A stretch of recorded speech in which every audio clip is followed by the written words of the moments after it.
that you've got an understanding of recoil countering and how to practice it, we can move on to the next technique, recoil smoothing. Now, Apex is unique in that players discover interesting and possibly unintended game interactions. One of these interactions being recoil smoothing. When a player tracks a target that's moving across the screen fast enough, the recoil from firing is removed. That's right, all the recoil patterns that we just discussed are removed when tracking a target that's moving fast enough perpendicular to your sight. You might be wondering, well, why learn recoil countering at all if you can just use recoil smoothing? And the short answer is, you might not always be in a situation where you can use recoil smoothing. Let's hop into the firing range to explain. Alright, so here we are in the firing range, and we're going to demonstrate recoil smoothing. And to do this, we're going to start off with the most popular weapon for that, which is the R301.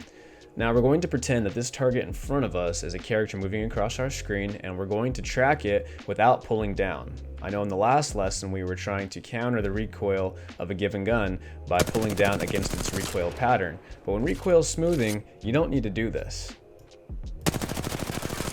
As you can see, as I'm tracking the target from left to right or right to left, there is no recoil. Now if we were to just fire the gun straight, there's the recoil again. Tracking the target, no recoil. So if a character is moving across your screen or does a pathy grapple into the air, you can recoil smooth left to right, up and down. Whatever direction they're moving across your screen, you're able to use recoil smoothing. Now you might be wondering, how can I use recoil smoothing if my target is standing still, like this dummy here? Now we can generate the movement between us and the target by strafing left or right as we're firing. As you can see, in order to track this target in front of me while moving right, I have to move my cursor to the left. And that would be similar to turning my cursor to the left when tracking a target. So this is a way we can generate recoil smoothing on our own.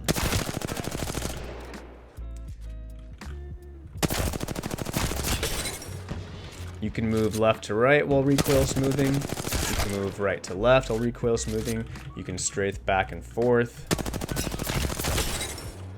But the idea is that by generating this movement, you'd completely eliminate the recoil pattern of your gun. Now, there are a few other factors to consider when recoil smoothing, and that is the size of your optic and the distance of your target. So optics are magnifying the distance that we are tracking. If you look here with the 2x optic on the flat line, the distance between this dummy and this rock is going to be a lot smaller than the distance between the dummy and this rock with a 3x. So the optics are able to magnify the amount of tracking we're doing. So the higher the optic, the easier it is to recoil smooth. And the second factor you want to consider is the distance of the object. So say your target's way over here. Since it's further, the distance that we are traveling by strafing is going to be less in comparison to the distance traveled by strafing against an object that's closer. So if the object's further, it might get harder and harder to use recoil smoothing. You can see there, it works just fine at that range with the 3x, but let's try this one. Now there it is, there's the recoil activating again. And that's because this distance here, which is about an inch to the right of this head, it's just not enough to generate recoil smoothing. If we get a little closer, you'll see that about this distance we can do it. Now, the final factor that affects recoil smoothing is weapon fire rate.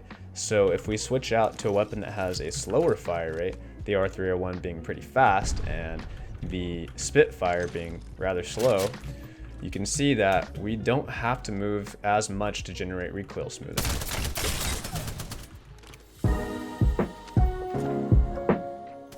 If you found this video helpful, give a thumbs up and consider subscribing for more content like this, and see you in the next lesson.